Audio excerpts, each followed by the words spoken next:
Nessa aula de hoje, o que a gente vai tratar dentro da disciplina do método clínico é da abordagem do exame físico geral. E o que a gente tem para falar para vocês, nós passamos um período longo desse momento agora de atividade até o presente momento, falando sobre entrevista, anamnese, dados das principais síndromes, dispneia, edema, cianose. Agora a gente vai falar um pouco do investimento do exame físico, como é que a gente aborda e reconhece as alterações do exame físico, começando pelo exame físico geral. Como o próprio nome diz, ele não é específico de nenhum órgão, ele não é uma avaliação de coração, de pulmão, de abdômen, ele é uma avaliação do todo. É uma avaliação que exige, como toda investigação de problemas físicos no paciente, um ambiente adequado, onde o paciente se sinta confortável e que a gente possa ter essa impressão inicial do todo do paciente. Na primeira aula de hoje, a gente vai abordar esses 4 primeiros itens que estão relacionados à avaliação do estado geral, o nível de consciência, a característica da face do paciente e a sua atitude. Na aula seguinte, a gente avaliará coisas mais relacionadas já à abordagem direta de exame físico com dados antropométricos, avaliação de pele, mucosa e fâneros e os linfonodos. Essa primeira sequência que a gente vai falar na aula de hoje, nós vamos ver que boa parte dessas observações, que são parte do exame físico, a gente faz, na verdade, desde a abordagem inicial na sala de espera do paciente. Em relação ao primeiro item, que é a avaliação do estado geral. A avaliação do estado geral é uma avaliação muito subjetiva e, na verdade, você vai ter uma interpretação de como esse paciente se encontra, qual é a condição geral dele. Depende muito da experiência de cada um e a gente, com o tempo, obviamente, vai amadurecendo e vai aprendendo melhor sobre isso, mas é como o paciente se apresenta de uma forma geral.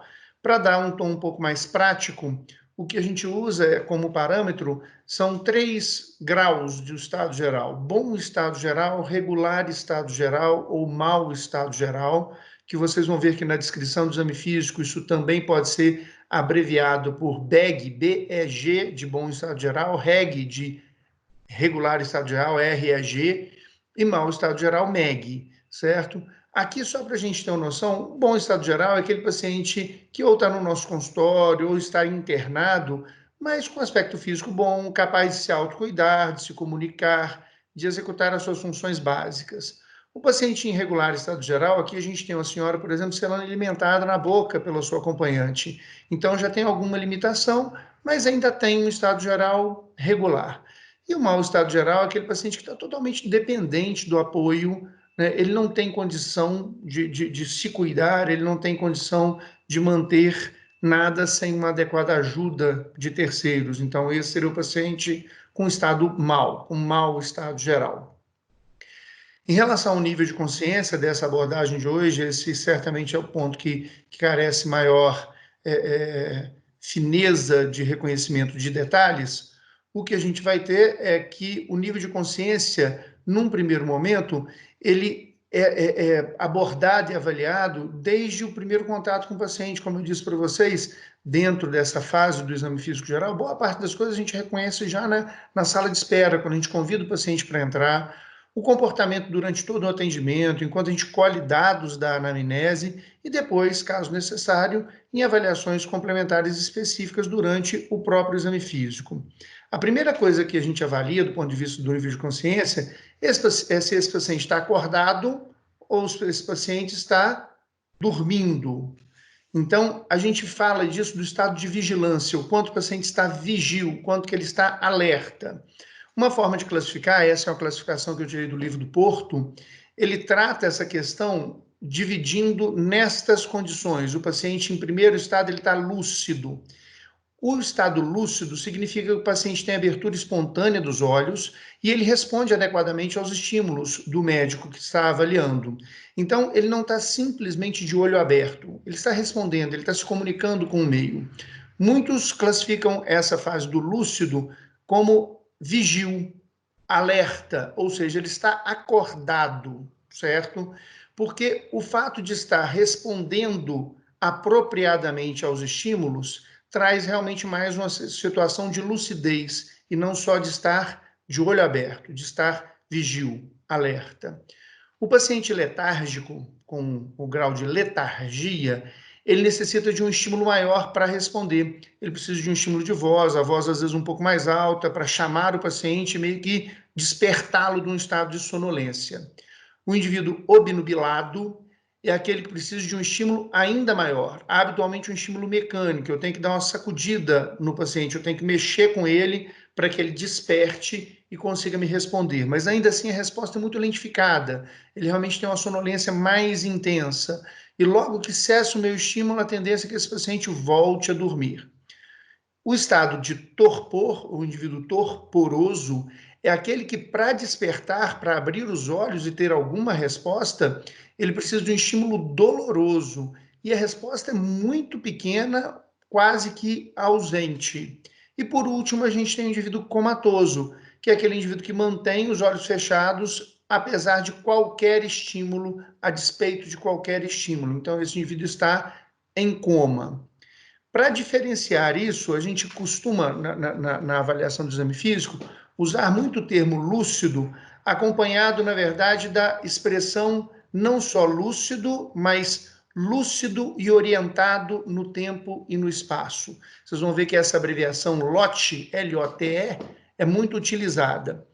Aqui a gente traz um pouco mais do que simplesmente o estado de alerta. Quando eu digo que o paciente está LOTE, está lúcido, orientado no tempo e no espaço, ele não só abre o olho e se comunica com o meio, mas ele se comunica com orientação. Ele sabe onde ele está, ele sabe quem ele é, ele reconhece o ambiente, então ele tem um estado não só de vigilância, de alerta, ele não só abre os olhos, mas ele reconhece e está bem orientado em relação ao meio.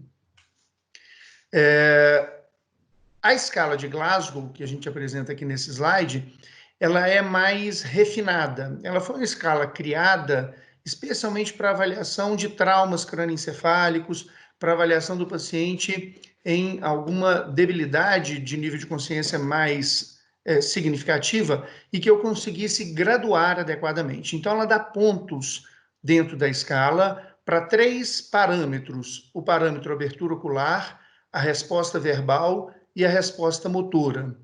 E eu tenho, no mínimo, um ponto de cada um desses parâmetros, perfazendo uma pontuação mínima na escala de Glasgow de 3, e o máximo da somatória de 15 pontos. É o paciente que está normal, com a resposta neurológica normal.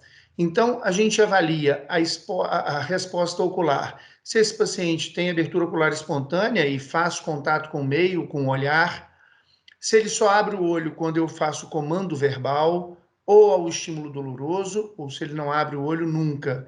Isso se assemelha muito àquilo que a gente viu anteriormente na avaliação do nível de consciência em relação à abertura ocular. Já a resposta verbal existe um pouco mais, existe uma resposta para ganhar pontuação máxima orientada. Se o indivíduo tem uma resposta confusa, ele perde ponto, se ele responde inapropriadamente, menos, e assim por diante, e o mesmo se dá na resposta motora. Vou mostrar com exemplo para vocês cada uma dessas sessões. Então, em relação à abertura ocular, se o paciente tem abertura ocular espontânea, contactuando com o meio, não basta abrir o olho, viu, pessoal? Às vezes o paciente está comatoso e simplesmente não teve a pálpebra fechada, ele está olhando para o nada, ele não tem consciência, ele não abre o olho porque quer, ele simplesmente não teve a pálpebra fechada. Eu tenho que ver essa abertura ocular, se realmente é uma abertura ocular onde o paciente tem comunicação com o meio, ele olha, ele percebe, ele realmente tem uma resposta visual, ocular.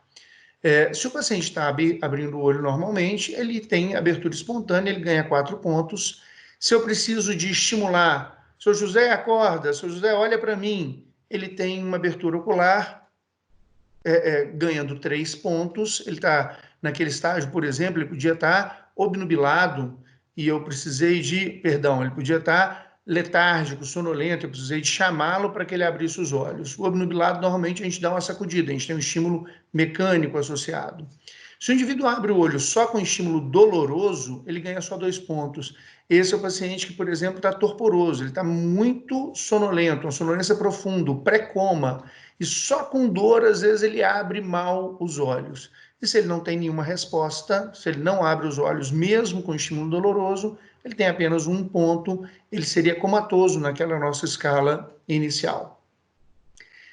Em relação à resposta verbal, se o paciente está bem orientado, por exemplo, eu pergunto para ele em que ano nós estamos e ele me responde, nós estamos no ano de 2020. Se eu pergunto para ele, você sabe onde você está? Que ambiente é esse? Sei, eu estou no Hospital Terezinha de Jesus, eu estou no consultório médico. Se ele reconhece, ele dá respostas verbais adequadas, ele ganha 5 pontos, ele está orientado. Se ele tem resposta confusa, eu pergunto em que ano que nós estamos, ele responde 1972, ele responde 1980, ele responde data, ele está respondendo de acordo com a sua pergunta, mas confuso. Onde o senhor está? Ah, eu estou na minha casa. Não, ele está dentro do hospital. Ou seja, se ele está confuso na resposta, ele ganha 4 pontos. Se ele responde algo totalmente desconecto, eu pergunto sobre data e ele me responde almoço, ele me responde coisas nada relacionadas, palavras inapropriadas, ele ganha 3 pontos. Se ele emite só sons incompreensíveis, ele ganha 2 pontos. E se ele não tem nenhuma resposta verbal, ele responde 1 ponto. Essa nenhuma resposta verbal, mesmo ao estímulo doloroso, para que ele desperte e faça algum contato. E por último, em relação à resposta motora. Se esse paciente obedece adequadamente, eu peço para ele mostrar 2 dedos, ele mostra, eu peço para ele levantar o braço e ele levanta, eu peço para ele levantar a perna, ele levanta, ou seja, ele obedece adequadamente o meu comando, ele ganha 6 pontos. Se ele simplesmente localiza o meu estímulo doloroso, eu aperto o dedo e ele localiza, ele vai com a outra mão para tirar a minha mão que está machucando. Se eu aperto o peito, ele vai com a mão dele para tirar a minha mão que está no peito dele, ou seja, ele localiza a dor, ele ganha 5 pontos. Se ele simplesmente retira a área do corpo que está sendo estimulada, aqui a gente tem um exemplo, né, do dedo sendo estimulado com dor com a ponta do lápis. Se ele tira esse braço, ele tem a resposta em retirada, ele ganha 4 pontos. Se ele tem uma resposta de flexão generalizada de todo o corpo, ele tem uma resposta de decorticação. Nesse caso, ele ganha 3 pontos. Se ele tem a resposta extensora generalizada, todo o corpo dele fica em resposta extensora, ele tem 2 pontos. E por último, se ele não tem nenhuma resposta motora, ele ganha 1 ponto. E assim, então, a gente avalia toda a escala de Glasgow para classificar esse paciente em relação ao nível de consciência, lembrando que ela varia de 3 a 15 pontos. Próximo ponto que a gente vai avaliar no exame físico é a característica da face, que é a que a gente chama de fáscias. A fáscias, na verdade, ela traz informações tanto de traços anatômicos do próprio paciente, quanto de expressão desse paciente. E a importância, na verdade, de caracterização da fáscias é saber se essa face é típica de alguma doença. Algumas doenças trazem expressão clássica no rosto desse indivíduo. Então, o que importa para a gente aqui é saber se esse indivíduo tem uma face típica de algum quadro clínico, de alguma situação clínica, de alguma doença. E isso, obviamente, já no olhar desse paciente, a gente direciona o seu diagnóstico. Vocês vão ver que é muito comum na medicina, a gente às vezes está andando pela rua, olhando pessoas, pedestres, passando para cá e para lá, e a gente olha e percebe, olha, esse paciente tem tal doença, esse paciente tem cara de tal síndrome. Isso é muito comum na nossa prática clínica. Eu trouxe para vocês aqui a sequência das faces que o Porto também mostra no livro dele, que é o nosso livro de referência. Digo para vocês que algumas dessas faces a gente usa muito na prática clínica, outras nem tanto. Por exemplo, a face hipocrática. A gente não costuma usar muito esse termo, mas ele é clássico e é importante que vocês saibam. Face hipocrática é a face daquele indivíduo muito emagrecido, habitualmente em fases muito avançadas de doenças que trazem uma deterioração clínica importante. O paciente está realmente num quadro de gravidade clínica. Os olhos fundos, parados, inexpressivos, nariz e lábios afilados, quase, na verdade, muito sudoreico, a pele gelada, fria e às vezes recoberto por suor, e um rosto mais afilado, mais emagrecido. Isso é chamado de face hipocrática e é um paciente, obviamente, não característico de uma doença, mas de uma condição clínica grave. Essa já é muito característica, nós falamos um pouco sobre ela quando a gente falou de edema. Então, a face renal, o que a gente tem no indivíduo normalmente com a face edemaciada, lembrando que esse edema facial ele é predominantemente matutino, né? Durante o dia, às vezes, ele diminui um pouco o edema de face, porque ele vai ficando mais edemaciado em membros inferiores, desde que, obviamente, esse paciente fique de pé. E tem uma palidez cutânea que é característico, já que o rim insuficiente, além de gerar edema, ele também diminui a produção de eritropoetina, que é quem faz eritropoiese medular. Então, esse estímulo da eritropoetina perdido na medula, o indivíduo tende a ser anêmico e, por isso, ele tem também palidez cutânea. Nós vamos falar na aula seguinte sobre palidez de pele e mucosas e a gente volta nesse tema, mas só para saber que o indivíduo com faces renal, além do edema, tem a palidez característica. O indivíduo com hanseníase, a chamada facies leonina, muito raro a gente vê uma face tão deformada como essa hoje, associada à hanseníase. É uma doença que habitualmente tem o seu diagnóstico e o seu tratamento hoje em fases mais precoces e não tão avançadas quanto a gente vê nesse indivíduo. Mas o paciente tende a ficar com a pele extremamente espessa, tem queda dos supercílios, a gente vê aqui nada de pilificação no supercílio, nariz espesso, largo, ele na verdade perde a sustentação do nariz, a barba desaparece e ele tem bochechamento cheio de nódulos, de nodulações. Essa é uma característica grotesca de fase avançada da hanseníase, que graças a Deus é pouco comum na prática clínica atual. A face adenoidiana é daquela criança que tem hipertrofia de adenoide. E pela hipertrofia de adenoide, às vezes desde a primeira infância, ele respira muito mal pela cavidade nasal e ele acaba tendo uma respiração oral predominante. Com isso, a tendência é que ele fique com o nariz pequeno e a boca sempre entreaberta, já que a boca é sua forma de respirar, de manter a ventilação de forma mais adequada. A face parkinsoniana é do paciente com doença de Parkinson. Esse indivíduo ele tem normalmente a cabeça inclinada um pouco para frente, ele tem uma mobilidade muito ruim, ele fica com a cara mais parada. A gente vai ver que essa cabeça inclinada também tem um pouco a ver com a postura de uma forma geral. Nós vamos falar daqui a pouco em relação à atitude do paciente, a gente vai voltar a comentar sobre Parkinson. Ele tem um olhar bem fixo, supercílios elevados, fronte enrugada, a pele um pouco oleosa, essa é uma questão neurovegetativa mesmo que acompanha a síndrome de Parkinson.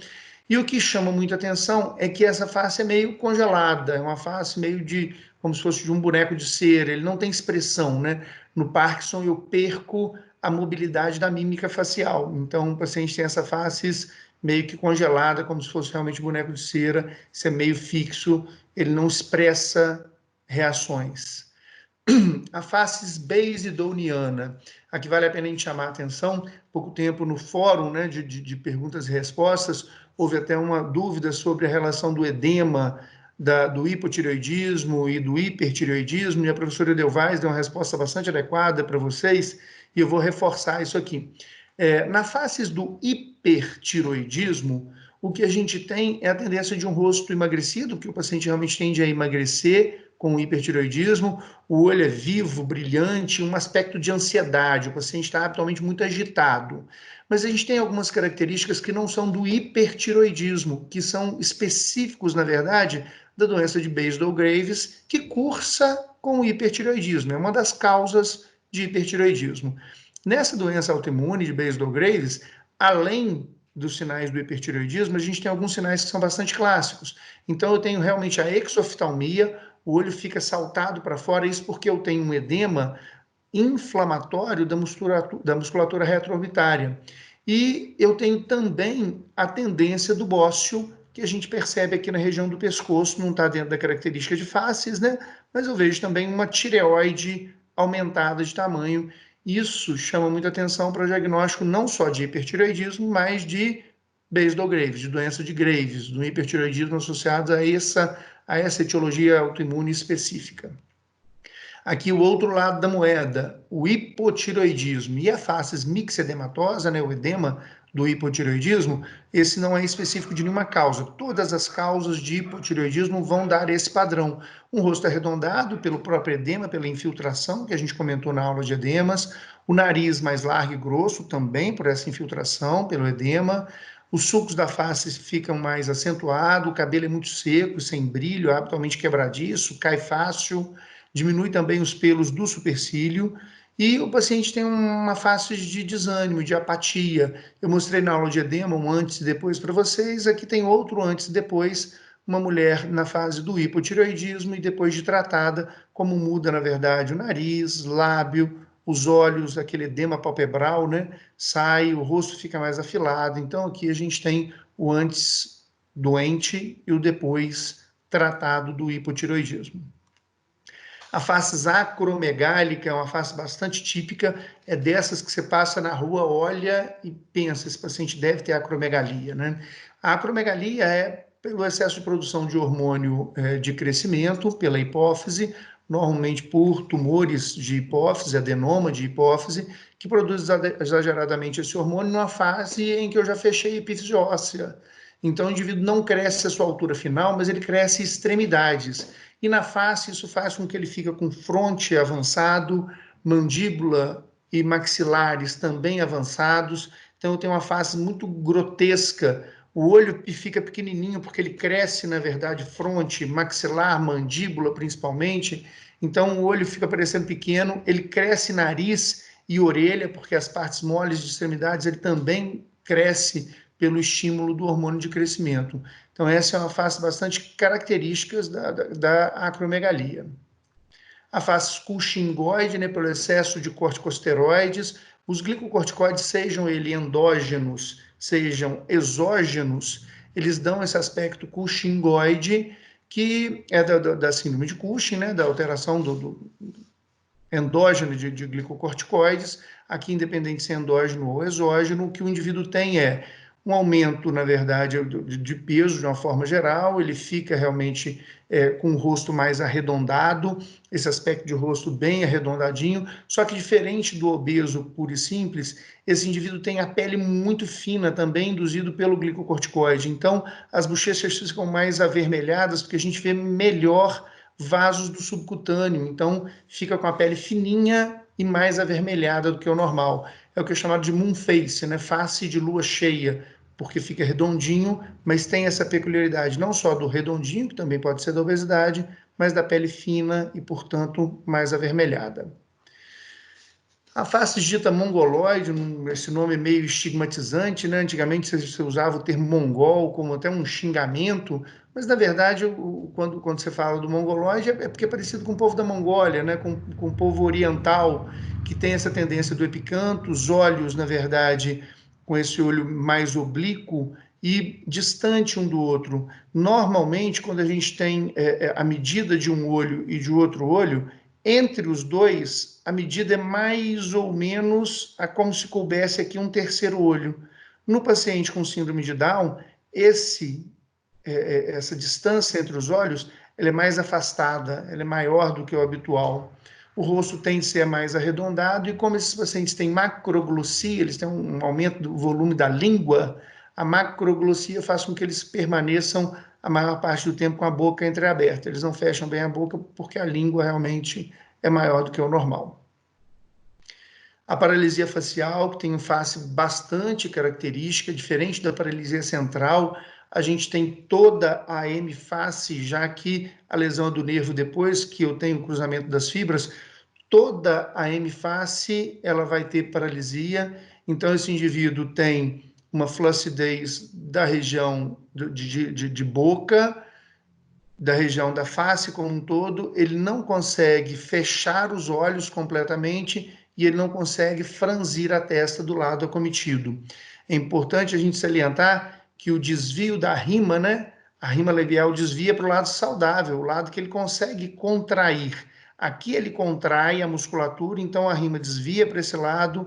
Esse olho, obviamente, a gente não está mostrando para preservar o paciente. Esse olho ele consegue fechar e a testa desse lado ele consegue franzir a musculatura. Então a gente tem uma simetria facial bastante marcada e o que é muito interessante para diferenciar o central do periférico é que no central tem participação de fibras dos dois hemisférios cerebrais, então eu não tenho dificuldade em fechar os olhos e franzir a testa, eu tenho na paralisia facial central apenas acometimento da região inferior da face.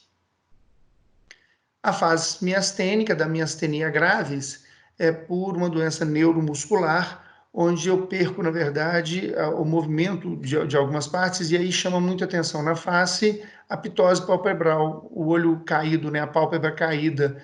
O indivíduo, normalmente, para conseguir olhar, ele tem que franzir a testa, olha como ele franze bem a testa para elevar um pouquinho a pálpebra para conseguir enxergar, porque senão a pálpebra fica muito caída e ele não tem uma visão adequada. Isso é característico da face miastênica.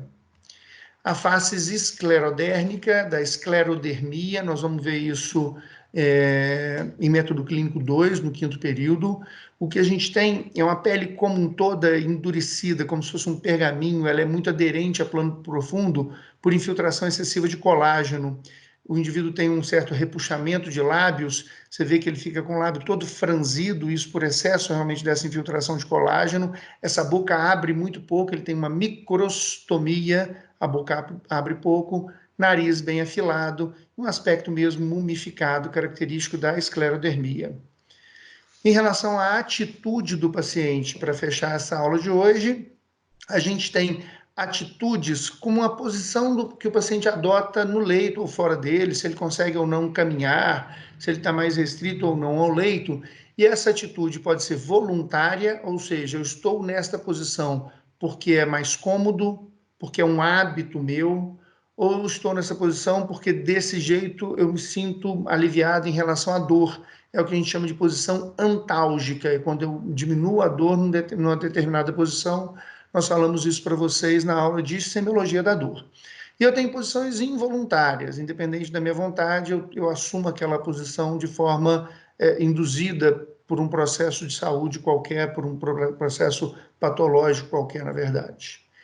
Uma das posições voluntárias é a de ortopneia. Nós estudamos isso na aula de dispneia. É aquele indivíduo que sente melhor, sente uma respiração mais fácil quando ele está sentado ou em pé. Deitado, ele sente falta de ar. Então, é um paciente que nós vamos ver habitualmente numa posição sentada, semi-sentada no leito, para conseguir ventilar melhor. Se você deita, ele tem falta de ar, então ele sempre prefere essa posição. Uma posição antálgica, nós falamos sobre isso na aula de semiologia da dor. Na doença do pâncreas, por exemplo, a gente tem uma tendência de ficar na posição geno-peitoral, geno de joelho, né? Eu aproximo o joelho do peito, porque isso alivia a dor na região do abdômen superior. Então, alivia a dor de processos inflamatórios do pâncreas. A gente chama essa posição também de posição de pré-maometana, porque parece realmente a posição de oração em direção à Meca, né? Feita pelos muçulmanos que oram dessa forma na prece maometana.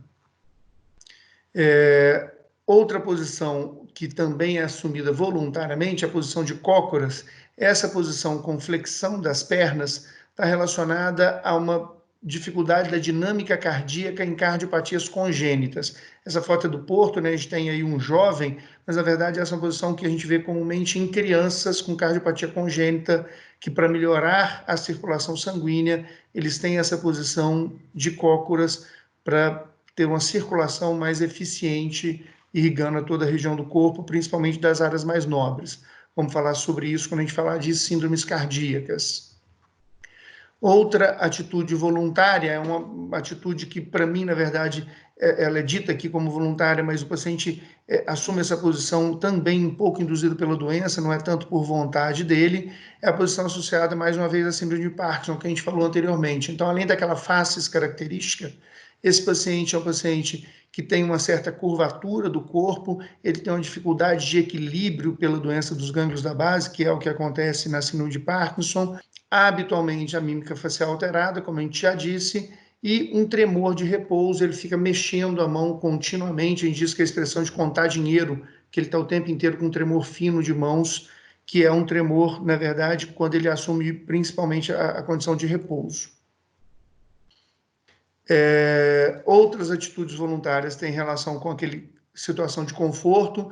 A gente falou, por exemplo, da trepopneia nas doenças pleurais. Eu respiro melhor quando deixo a parte boa do pulmão respirando sem estar encostada na cama, no leito. Então, o decúbito lateral nas doenças pleurais, o decúbito dorsal com flexão de perna, quando eu tenho processo inflamatório do abdômen inferior, isso alivia a dor, cólica menstrual, por exemplo, caracteristicamente alivia quando a mulher encolhe as pernas sobre o abdômen, e o decúbito ventral que melhora um pouco as questões do cólico intestinal. São também posições antálgicas que o paciente assume para aliviar a dor. As atitudes passivas, involuntárias, agora não depende do paciente.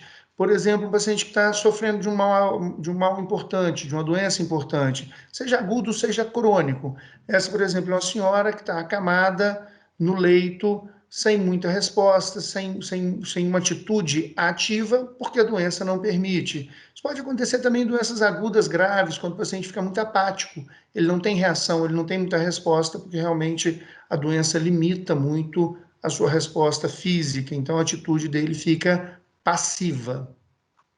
Outra atitude passiva é o obstótono. Nessa situação do obstótono, que a gente tem uma grande contratura da musculatura paravertebral, que faz o paciente assumir essa posição encurvado aqui na condição da coluna, apoiado principalmente sobre a cabeça e sobre o quadril. Isso acontece na contração exagerada, tanto do tétano quanto do indivíduos com meningite. E a meningite também pode gerar o que a gente chama de posição em gatilho, onde o indivíduo também fica com pernas fletidas, mas a região da coluna vertebral mais encurvada, sendo que ele tem extensão da cabeça. Isso também alivia o estiramento da meninge inflamada e, consequentemente, alivia a dor. Essa é uma outra postura assumida por pacientes com meningite.